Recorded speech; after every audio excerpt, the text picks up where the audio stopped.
ஆண்டவரும் இரட்சகருமான இயேசு கிறிஸ்துவின்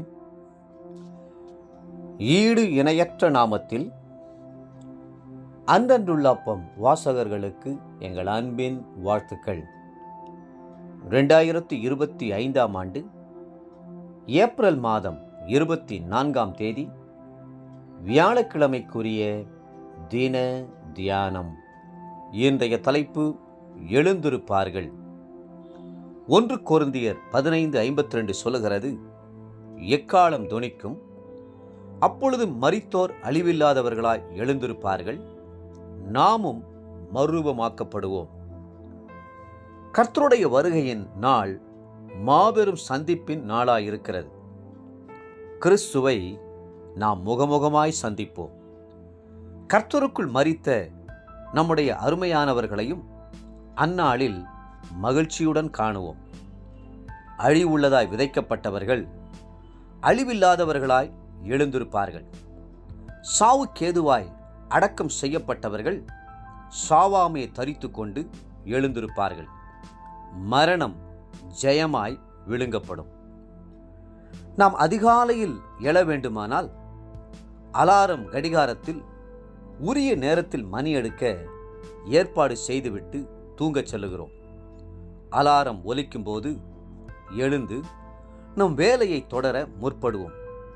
அதைப் போலவே உயிரற்ற நிலையில் பூமியில் நித்திரை பண்ணி கொண்டிருக்கிறவர்கள் ஒரு சத்தத்தை கேட்டு எழுந்திருப்பார்கள். அது என்ன சத்தம்? அதுதான் பிரதான தூதனுடைய எக்கால சத்தம். கிறிஸ்துவனுடைய வருகை குறித்து முழங்குகிற சத்தம். பூமியின் தூள்களிலே துயில் கொள்ளுகிறவர்கள் அந்த சத்தத்தை கேட்டு மகிழ்ச்சியோடு எழுந்திருப்பார்கள். வேதம் சொல்லுகிறது,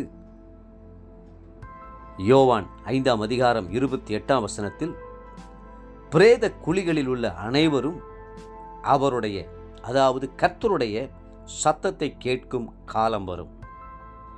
யோவான் 6:44 சொல்லுகிறது, கடைசி நாளில் கர்த்தர் நம்மை எழுப்புவார். நானே உயிர்த்தெழுதலும் ஜீவனுமாய் இருக்கிறேன், என்னை விசுவாசிக்கிறவன் மரித்தாலும் பிழைப்பான் என்று இயேசு கிறிஸ்து வாக்களித்திருக்கிறாரே. யோவான் 11:25. மரித்தவர்கள் எங்கே என்ற கேள்வியை நாம் எழுப்பும்போது, மரித்தவர்கள் பூமியில் உறங்கிய நிலையில் உள்ளார்கள் என்ற விடையை வேத விளக்கத்தின் மூலமாக பார்க்கிறோம்.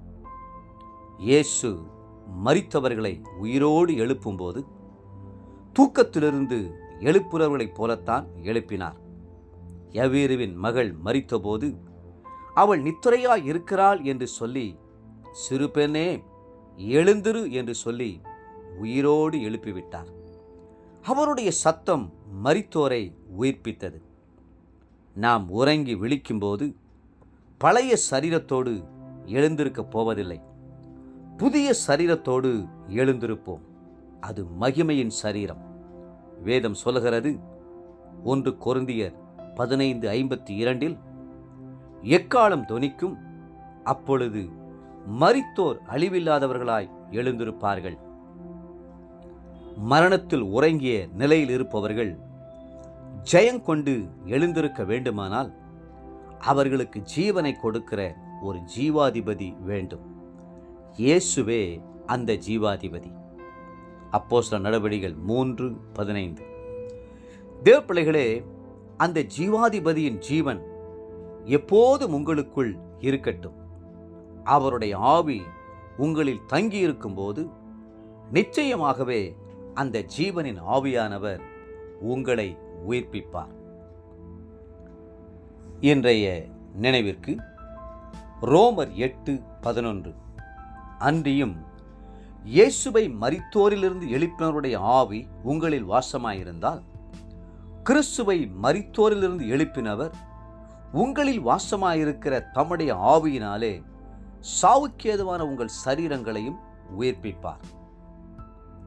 இன்றைய வேத வாசிப்பு காலை 2 சாமுவேல் 19 மற்றும் 20 அதிகாரங்கள், மாலை லூக்கா 18 அதிகாரம் 1 23 முடிய. அன்புக்குரிய அன்றன்றுள்ள வாசகர்களே, மீண்டும் உங்களை வாழ்த்துகிறோம். கிறிஸ்துவுக்குள் மரிக்கிறவர்கள் அவரோடு கூட எழுந்திருப்பார்கள். அந்த நிச்சயத்தோடு காத்திருப்போம். கர்த்தர் தாமே உங்களை ஆசீர்வதித்து மென்மேலும் உயர்த்துவாராக. ஆமென்.